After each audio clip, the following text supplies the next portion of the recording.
Today's episode is one I've been especially looking forward to because it's a story that speaks right to the heart of what we do here on the Catholic Sobriety podcast.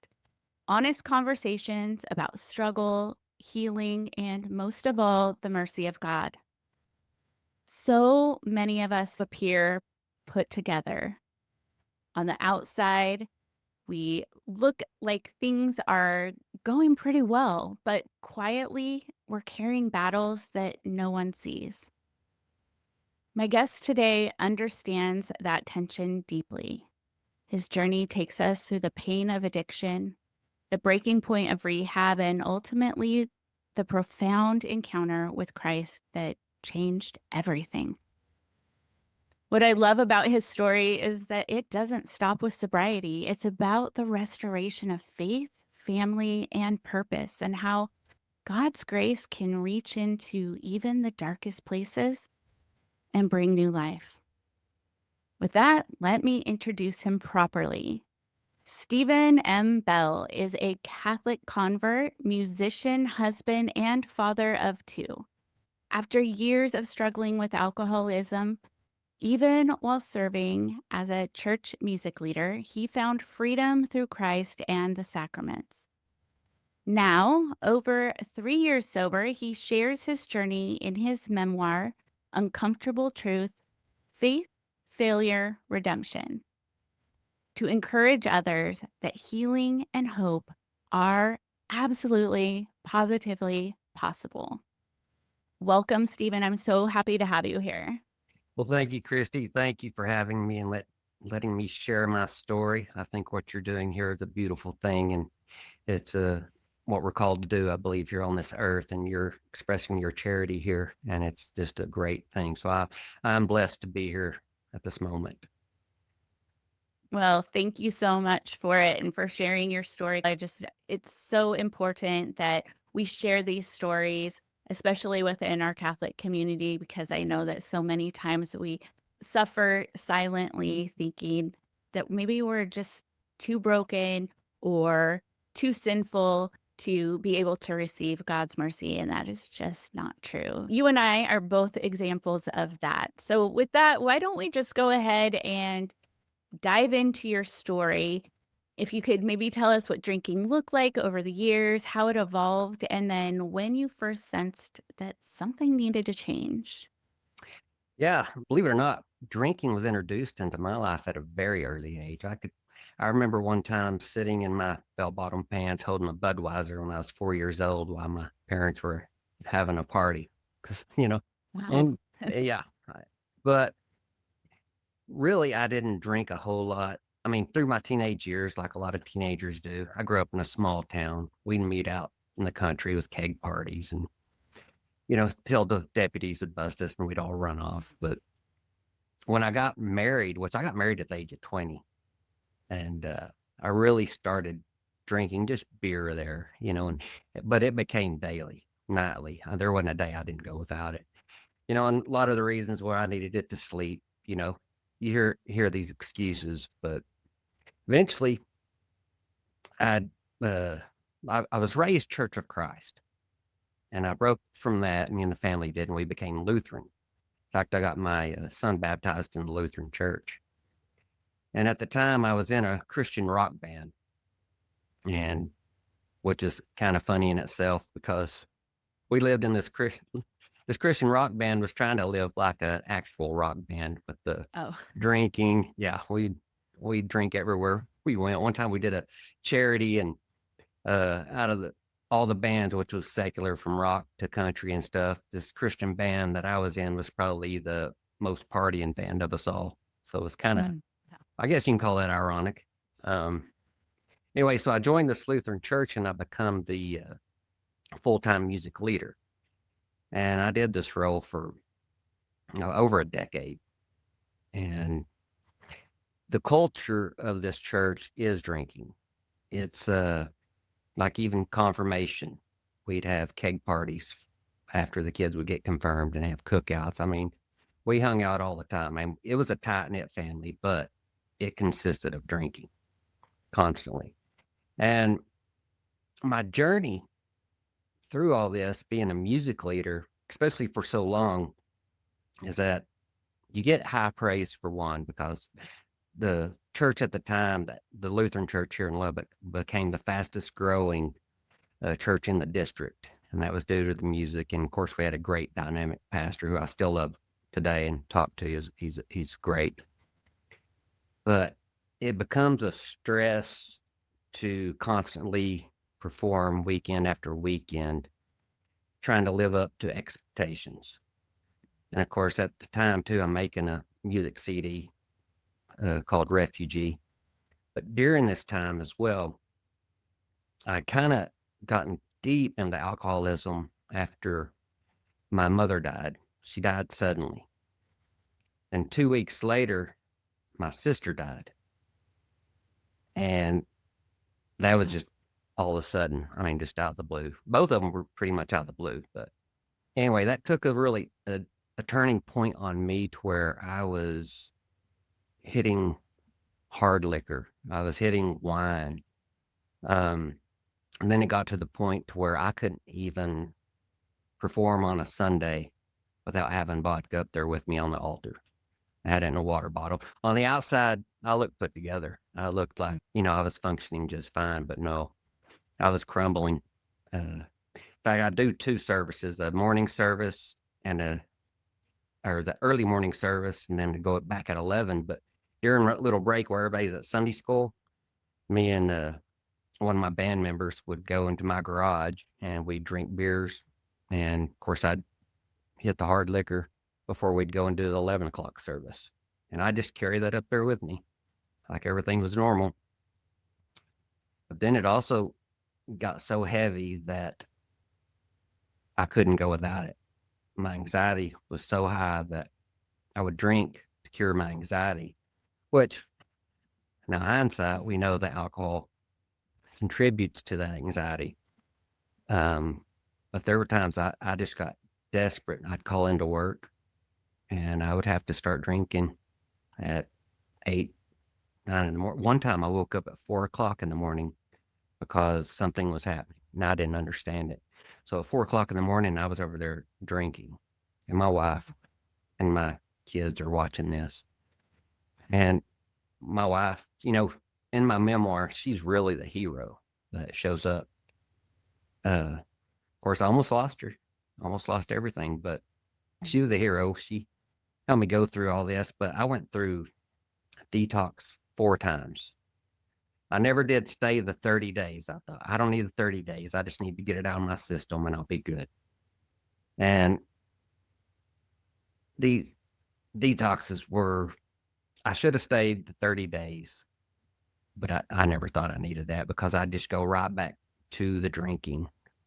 But anyway, I ended up converting to Catholicism because of my 16-year-old son.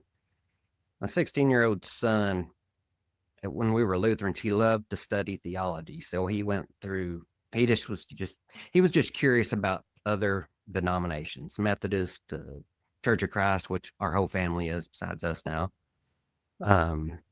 He even looked at Islam. Then he looked at Catholicism. One day I come home and he says, "Dad, I think we're supposed to be Catholic." Mm. Me being brought up the way I was, is like, you realize that the Pope is the Antichrist, don't you? And that the Catholic is like the Satan's little cult here on earth. And he's like, "No, Dad, you need to look at church history. And he showed me the scripture of Matthew 16, where the keys of the kingdom and or Peter became the Pope. And that did get me to thinking. I was like, being brought up this whole time and studying Bible studies and all, like I say, being a music leader, we always did Bible studies, but that was never anything that we honed in on. So I thought, let me hone in on that a little bit.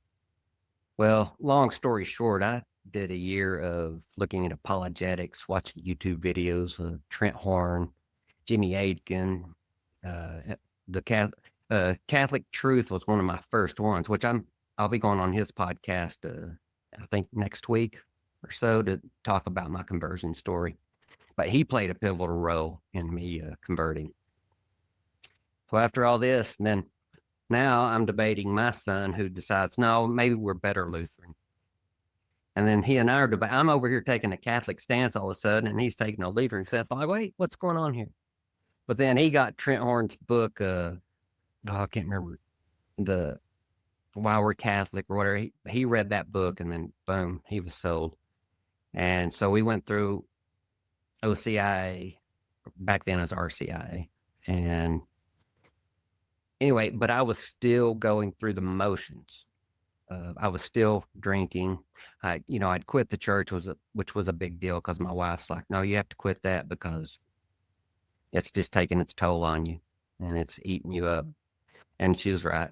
So I did. I gave it up. In fact, I gave up music, period. I was like, I'm done. Oh, wow. Yeah. So I didn't touch my guitar, didn't write a song, didn't sing. I was just going through the motions, RCIA, going to mass, but it's still, something was still off. And it's because I'd already hit that point of no return. You can't do it on your own. Mhm. And so again, my wife decided that enough was enough. It was time. The kids couldn't see me like this anymore. She couldn't see me like this anymore. And it got to the breaking point to where she was done. She wanted to leave and get out of it because she'd been through enough. And I didn't blame her. I went on what they call a walkabout. I just kind of took off, listened to some music, prayed to one of the saints, Saint Talbot, who was a alcoholic who turned his life over to God and overcame. And so I decided, well, let me go to rehab just to get out of her hair. Pretty much that's what I just wanted to let her have her space. So I thought, I'm going to go to rehab and do this. Well, I go to rehab and I'm going through all the withdrawals. They gave me the medicine, what they call Librium. You always know people in their own Librium because they have this little funny walk. Oh. But anyway, I was on that, but they pulled me out of rehab or out of detox a little too soon. And so I was still withdrawing. And for those of you who have went through withdrawal, it is not a great experience. I mean, your heart rate is up, your blood pressure is up. You need to drink. You need to take that edge off. So I was about to leave rehab again. I said, I'm out of here. I went to the counselor. I said, I'm done with this place. It's like a prison to me. I can't handle it. Well, she ended up calling my wife, and my wife gets on the phone and she talks me down. So I go to my room and I lost all hope. I never felt loneliness like this in my life. I just never felt the anguish, the isolation. And I literally cried out to God. I was like, God, is this my purgatory? Are you real? Can you stop this?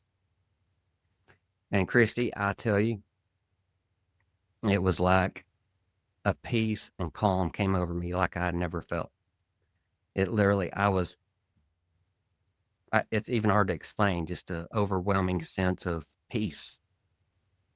And I was like, oh, I'm going to do this. So I walked back to the counselor and I told her, hey, I'm staying. I'm going to do this whole 30 days and we're going to knock it out. And I did. I went in fact, it was a rebirth because I was actually done. My last day of rehab was my birthday. And so, wow. yeah, so I don't know, maybe designed by God, but either way, it was a new rebirth for me in a way. But at the rehab, talking to my counselor, she wanted me to do music again because she knew that was part of my identity. So I got my wife to bring up my guitar and I wrote a song and I played it for the counselor and she loved it so much. She wanted me to play it for groups. So I go to group and I play it. And it was one of those moments that were special to me. I mean, looking back on it, it's not one of the best songs I've written, but again, it'd been a couple of years before I even grabbed a guitar, but it hit home for everybody because of the lyrics. And so that brought me back into who I am and what God called me to do. And that journey is music. And now it's to get my story out so others know that God does meet you in those dark places. Mhm. And if he can pull me out of it, and as long as you're breathing, he will pull you out of it. You just have to Mhm. accept it and reach out to him. They're there. The saints are there. Mother Mary, God, they're all there pulling for you. Mhm. And, and so now that's my new goal, is to help people get out of those dark spots in life because they can grab you. And everybody's story is different. But I wrote my memoir not because my story is unique, but I wrote it because it's not unique. I know there's others just like me out there who are just afraid to come out and say it. Like my other sister died probably 2 years after my uh, older sister died. And hers was addiction. But she was one of those who never accepted that she was addicted. And so she ended up with cirrhosis of the liver. And she, like I say, she died 2 years later. I don't want other people to have that ending to their story because Mhm. that didn't have to be her ending. And then after rehab, one of my best friends, Jason, who I talk about in my memoir, he had drinking issues and he had been to rehab a few times, but we stopped communicating after my rehab. But I wish I would have reached out to him because he ended up passing away about a year after my rehab from an overdose. And I wish I have the regret that I didn't reach him sooner because I feel like he would still be with us. And he never got that moment of sobriety. And I know he loved the Lord. He loved Christ. I mean, he was a great guy. He just got caught up in some stuff that I didn't ever think he would, but temptation to be strong. And it took him. It took him from a great family. And so I wish I would have had that opportunity to talk to him again. So now I'm not wasting a moment. I want others to hear the story just so they know Mhm. because life's fast. We got to live this life to do what God has called us to do, and that's to be a servant, just like Christ was. We're Yeah. called for charity, and that's what we need to do. And so what I'm blessed with was my curse. And Right.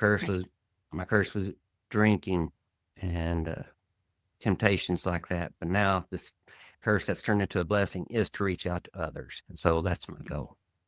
And Mhm. that's my story in a small nutshell.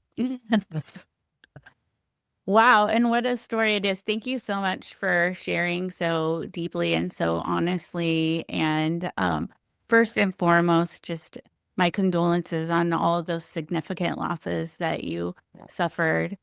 And those it does, it can just take a moment that really just pushes us over the edge, right? Like things might be going along where it's like, maybe you notice an uptick in amount and frequency, and maybe you're drinking more than you like, but you're still kind of in that realm of like, I could do something. Like I could get a hold of it if I just like reach out or figure it out. But then there's like a pivotal change in our life, whether that's loss or abandonment or, it's a trauma of some kind, or it can even just be a life stage change. And that can push some of us over the line into this really dark place. And I just appreciate your honesty of your story because you're right. Like our stories are different, but there's like this common thread that flows throughout those of us who have suffered addiction or just had a very strong disordered attachment, even if it hasn't gone over into that realm of quote unquote addiction, right? Yeah. There's just these tendencies that are so common within that. So when you share your story, people maybe they didn't experience it exactly the same way, but they can see themselves in your journey toward sobriety, in your journey toward, God, in your journey toward the Catholic faith. And I just think also I'm a mom of boys, and I just think it's so beautiful that your son just dove into wanting to learn as much as he could about all the different faiths and really read himself into the Catholic Church and brought you guys along with him. Yeah. I think that is just a gift and a grace for sure. Oh, Um, amen. wow. That just really got me because I'm like, I don't know if my kids they've always been raised Catholic and we're pretty faithful, but I'm like, I don't know if they ask themselves those questions or, Mm. dive into those things outside of their religion classes and things like that. So I think that so beautiful as well. And then your mission, you said that you wanted people to know that God will pull you out of those dark places. And I think sometimes we just get so overcome thinking, this is never going to get better. I am not going to be able to do this. And maybe you can't do it on your own, but God is with you. And all of us as Christians, by virtue of our baptism, are given these spiritual gifts. And we just have to turn our face to Him, right? We just have to Yeah. ask for that increase. I just need you, Lord. And sometimes it takes being in that pit of despair to get us to cry out to Him.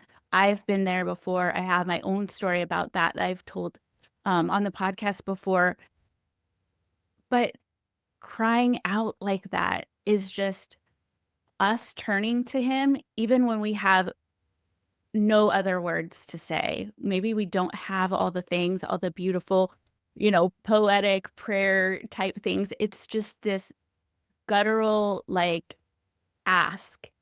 And the fact that, as you were telling that story, as I was like on edge of like being in that despair, being in that, um, having that anxiety, wanting to just be done with it because it was so hard.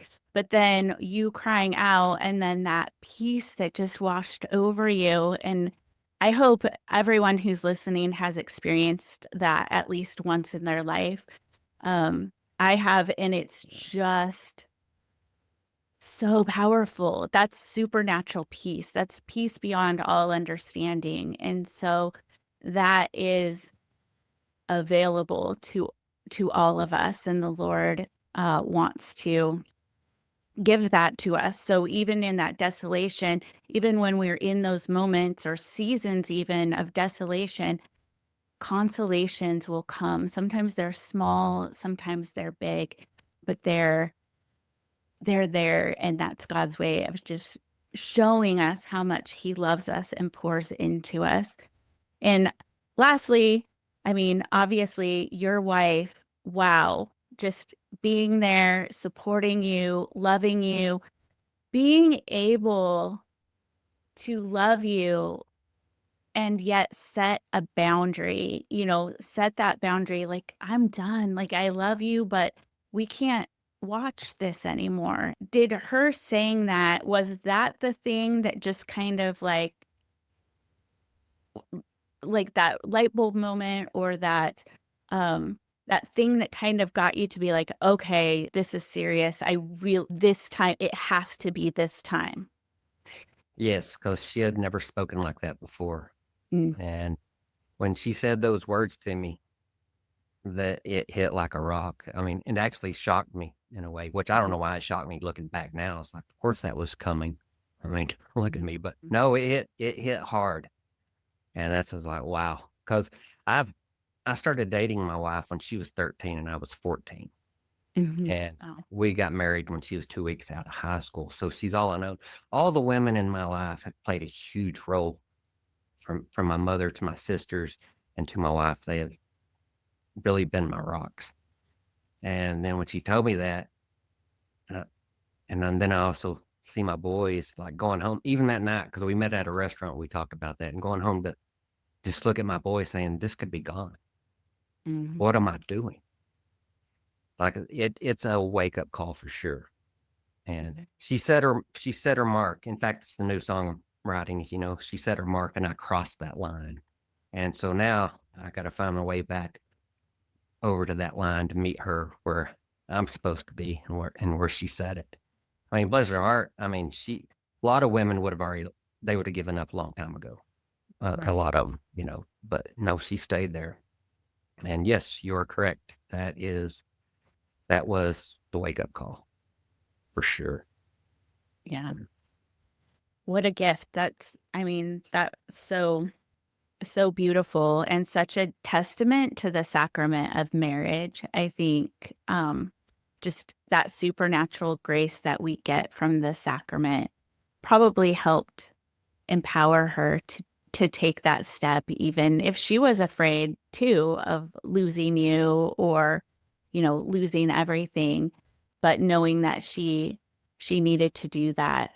I know that I have a lot of listeners who don't necessarily struggle themselves with addiction, but they have people that they love so much that they're watching.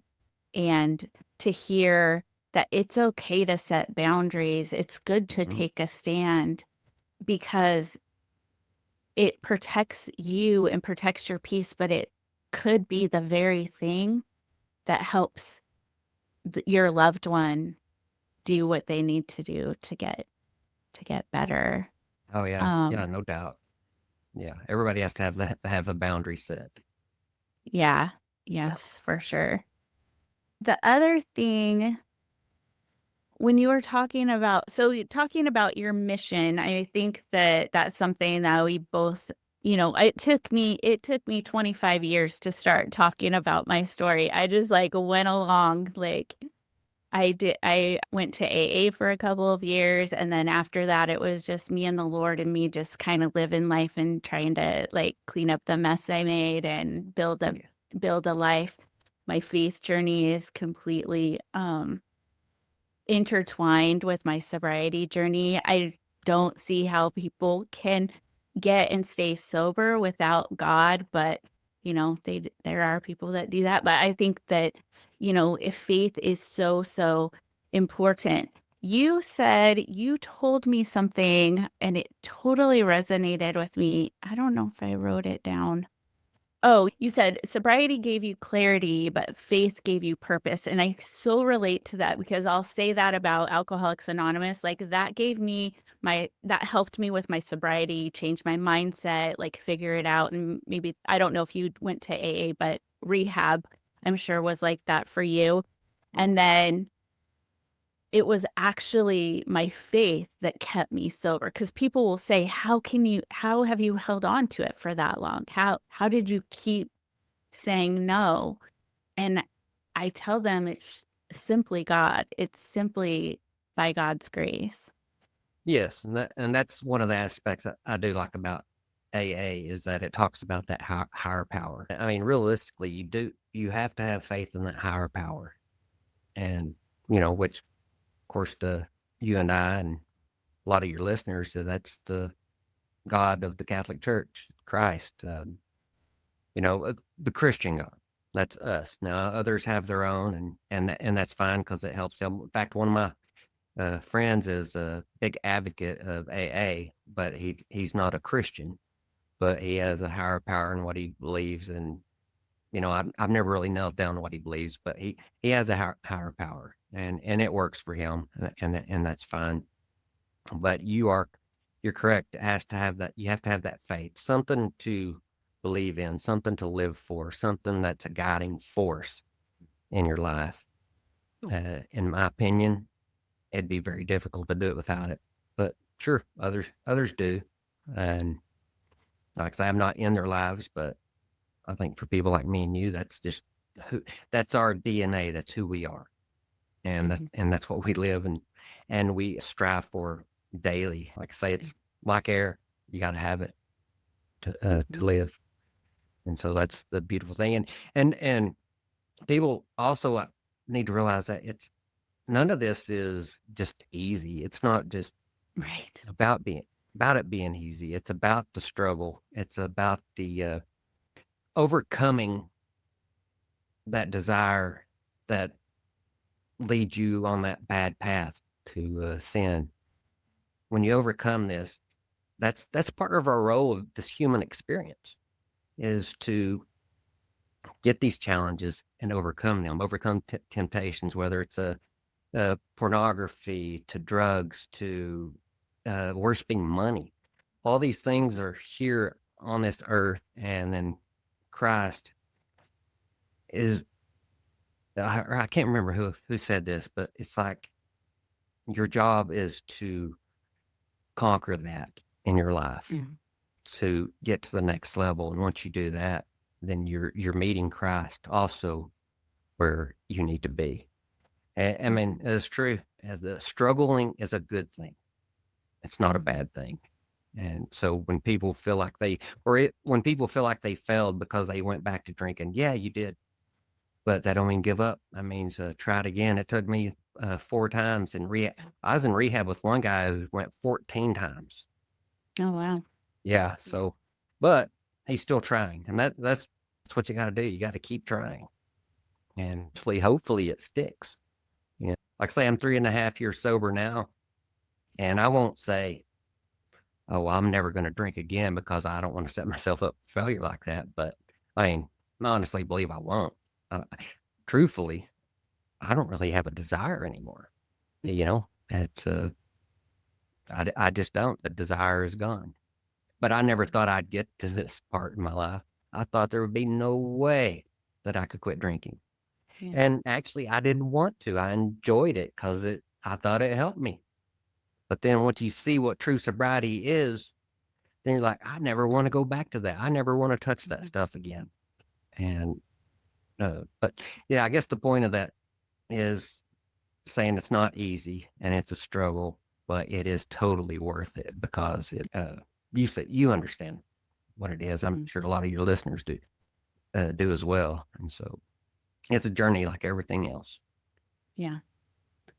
It is for sure. And I appreciate that you mentioned how difficult the alcohol withdrawals were for you. Like I was blessed in that I didn't experience that, but I do know a lot of people that have had to go through that. And I've heard that it's one of the worst withdrawals you can go through. And if it's not done properly, for very heavy drinkers, if it's not done properly, like it could be very, very dangerous. And that's why they give you that medication that you were talking about to Oh kind of yeah. help you through it. Yeah. A buddy still gives me a hard time that I met in rehab because he never went through withdrawal one, but he still had to go through it because he was a daily drinker. But some people, they just don't have that makeup in their DNA where they withdraw. But a lot of us do. So yes, you're right. If somebody's out there struggling, don't do it on your own because it can be very dangerous. In fact, they still make fun of me today. Other friends like, when I saw you over there shaking with your bottle. Oh, like, yeah. Oh, you got to laugh now. I mean, Yeah.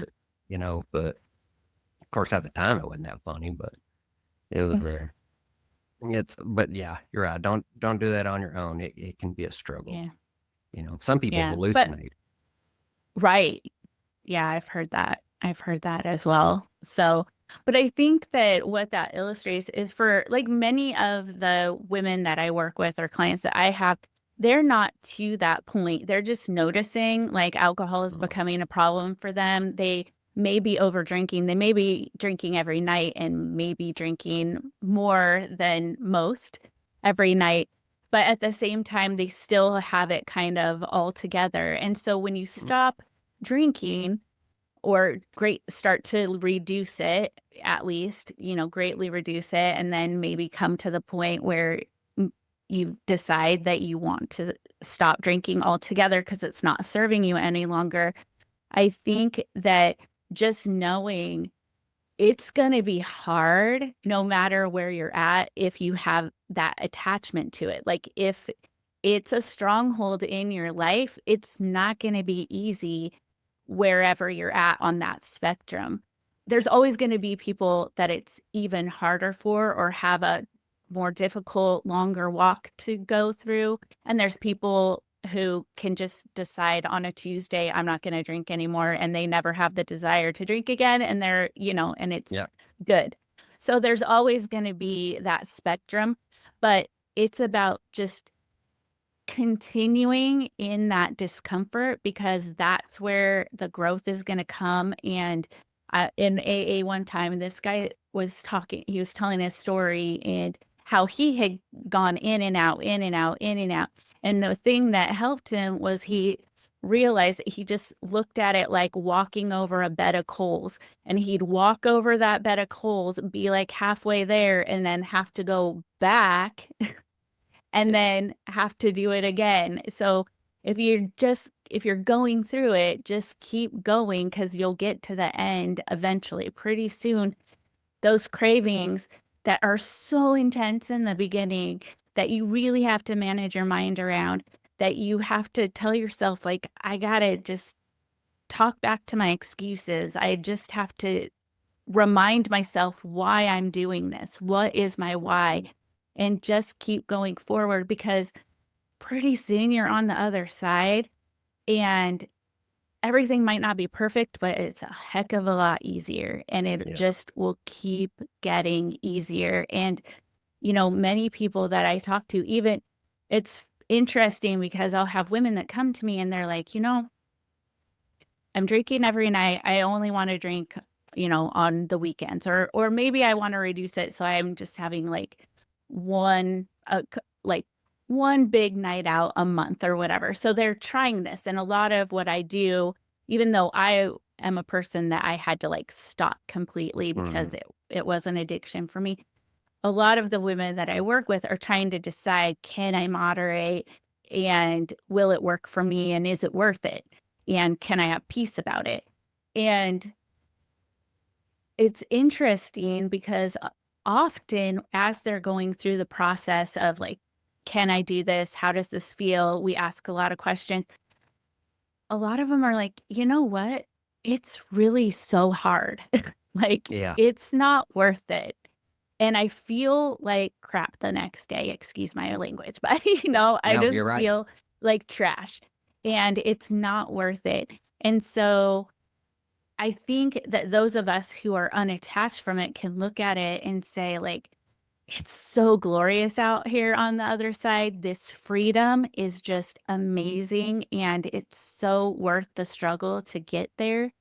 Um, Whatever that looks like for you, it's kind of like what you said about your friend. Like, you wish that you could have told him sooner because you went through it, you got healed, and you're like, I just want that for you too. And I feel like that's at the heart of what your mission is. That's at the heart of what my mission is. It's like we broke free from this. Now, that's not to say that Christie is perfect. I have my things and I Yeah. am continually working, right? We have the flesh we battle with, the world and the enemy. So there's always things. But I can tell you that life on the other side of alcohol or any kind of substance addiction is so much better than anything you think that it's giving you. Yes. Yeah. And my wife would still drink every now and then, go out with her friends and stuff, but now she's got to the point to where, oh, it's poison. She can't Mhm. even, and she wasn't a heavy drinker at all by any means, but she just do that. But now she got to where even one drink makes her feel so bad in the mornings. Yeah. It's Yeah. like, it's like, and in fact, that's a good motivator to stay sober. I remember my hangovers, and I'm like, oh my God, I can wake up every morning and I'm like, oh, Yeah. I feel fine. And, and that's something that's just glorious feeling in itself because Mhm. hangovers are the worst. My goodness. They are. And, Yeah. I mean, you think about it, it's a poison. The science is Mhm. showing it's a poison. No uh, amount of it is healthy for you, but it's such a normal in our society. We all know this. I mean, it's just, to me, it's one of the most dangerous drugs out there in the world, but it's everywhere you look. It's Yeah. everywhere. So, but from what I understand from my son, is that their generation are the Yeah. ones getting off of the alcohol. It's almost becoming the new smoking.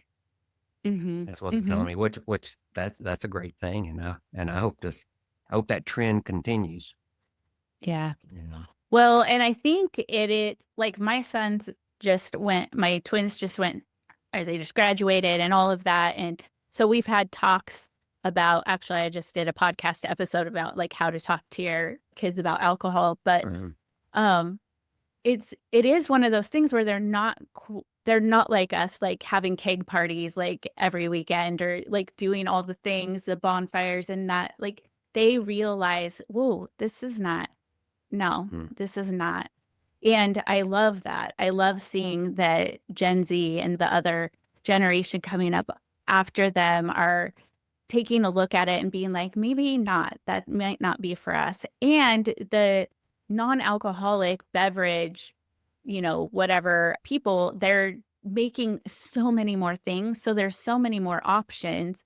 Like my husband, as younger, probably, I don't know what, if they're millennials and Gen Zs, probably in his office. And we did a Christmas party, and it was interesting to see how many of those younger people, younger than us, were having the non-alcoholic beers and things at this. We were at like this pub place for their party. And I was just like, oh my gosh, that's so cool. Because when 20 years ago, when I would go to his Christmas parties, everyone was just having a lot or having at least having some. And I was kind of the person that didn't, which was fine. I was fine about it. But it's interesting to see it evolve, and it is so encouraging. And I agree. It's great that the science is starting to really come out instead of those silly magazine articles about how red wine is so good for you, Yeah. blah, blah, blah. And I did an episode about that, how that's a lie. But instead of that, now we're seeing more and more people speaking out. The sober community is rising up in all different areas, whether that's coaching or counseling or influencers, just kind of coming out and saying, look, this isn't good for you. It's not healthy. And then there's also, which I love and nerd out over all the time, is the neuroscience behind it. And that just to me takes so much of the shame away. Like, I wish I had known that when I got sober, how alcohol was affecting my brain and why it was so hard for me to quit, why it was so hard for you to quit. Yeah. It's like, it's not because you're a weak person. You're No. like very accomplished and driven in so many areas of your life. But the way alcohol affects your genetic makeup, your DNA, your Mhm. neurotransmitters is different than how it affects your wife. Or my husband will have a beer, every once in a while. It affects him differently. I look at him like, how can you just have one? And you're like, fine, that's I so know. weird. There's Seems something like to wrong have with a you. drink. How's that possible? I'm like, what? That's weird. But yeah, I love the way the tide is turning. And I agree with you. I hope in the future we will look at it like we do cigarettes, Yeah. and cigarette smoking. It's just so interwoven into so many aspects. And, I'll just be watching a TV show and I'll hear somebody say, oh, I'm going to have a glass of wine to take the edge off. Like, it's just like, so a very small like sentence, but it's like that's going into our brains and then we're like, "Oh, I need that to take the edge off." Or, Yeah. or Yeah. how am I going to take the edge off if I don't have it? And so it's all about just kind of reframing that, figuring out what fuels you, what feeds you, and you don't have to numb out of life. It's can be very difficult and raw, but it's also very beautiful to be able to fully experience not just the joys of life, but also the difficult parts of life. Well, yeah, and it comes down to I guess they quote. I guess it's an Einstein quote where they think about the definition of insanity because doing the same thing over and over, but getting the same results, but still doing it. Y'all know that saying, but to me, it's crazy how we'll take say one night of drinking. Um, you have fun for maybe a couple hours, and then the next day you have a whole day of torment. I mean, it's kind of insane to think about. 2 hours of joy for a whole day of suffering the next day. It's Mhm. it's just kind of when you look at it that way, it's like, well, Yeah. And I did that for years. Mhm. That's insane. Yeah. You know, I 100% agree. I mean, sometimes I'll get headaches like from allergies or from the barometric pressure or whatever. And I wake up, and when I wake up like that, I'm like, oh my gosh, it kind of gives me that reminder of like what it was like to wake up with a hangover, only it was so much worse because then you had yeah, like dry mouth and the other yes, stuff that there was goes along, around. plus anxiety, plus what the heck did I do last night? Like Yeah, who did I make mad this time? I don't know. yeah. Who did So I text? Oh no. yeah, exactly. So it's so much better, Yeah. for sure. But yeah, so it's been so great having you here, Stephen. I'm so thankful that you reached out to me, that you have this mission. I feel honored to be able to help you get the word out and share your message with others, which is really the Lord's message, right? I always Yes. say the Lord healed me, and now as a thank you to him, I just need to allow him to help and reach as many people as he wants. 'Cause like you said, it's our cross, but it's so beautiful because we can take that cross and help others carry theirs Yes. as well. Yeah, yeah. You said that way better than I did. I called it a curse, but cross is the correct way to look at that. Yes, for sure. Hmm. And so yeah. Yeah, so thank you so much. Why don't you go ahead and share? I have to say, Stephen shared a couple of his music. He has some YouTube videos, and it's beautiful. And then, of course, your book. So anything you want to share with my listeners, go ahead. And then I will also put links to the videos and anything else you mention in my show notes. Okay, yeah. If you can link really my Facebook account right now can get you there. Give, give me a follow on that. And I have like clips that I make. It always lets you know when I have my new music out, and then has a link to my memoir, Uncomfortable Truth. Here, let me show. Faith, Failure, Redemption. It's on Amazon. It's actually on Barnes and Noble, Amazon, but Goodreads, but Amazon's the cheaper place if you want to go there. And just look for my name, Stephen M. Bell, and then some of my songs. You can type that into Spotify or Apple Music, whatever streaming service you have. But really, my website is Stephen M. Bell Music.com, which hopefully I'll have back up next week. And that'll have some of my blogs to where I discuss this or post articles. I got a few articles coming out in Catholic Exchange, and then also next week I'll be on the Catholic Truth to talk about my conversion journey. So follow him. But really, just connecting with you on Facebook, and if you're interested in my full story, just go to Amazon and look that up, and have a read, get it on Kindle or whatever, and stuff. Like I say, it's it's just been a journey, and like I say, I'm be sharing this journey mostly on Facebook. But I appreciate you having me on, Christie. I appreciate you letting me have this opportunity to share the story, and I'm glad I found you on YouTube.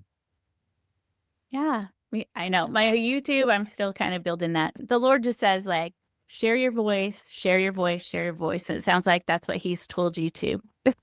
Yeah, and I'm glad we can do this thing together. Yeah, me too. Well, I will look forward to talking to you again sometime, hopefully. And I just thank you so much for sharing your story and your hope and your experience with my listeners. And I know it's going to bless so many people. Well, good. I hope so. That is my goal. Well, that does it for this episode of the Catholic Sobriety Podcast. I hope you enjoyed this episode, and I would invite you to share it with a friend who might also get value from it as well. And make sure you subscribe so you don't miss a thing. I am the Catholic Sobriety Coach, and if you would like to learn how to work with me or learn more about the coaching that I offer, visit my website, thecatholicsobrietycoach.com. Follow me on Instagram at the Catholic Sobriety Coach. I look forward to speaking to you next time. And remember, I am here for you. I am praying for you. You are not alone.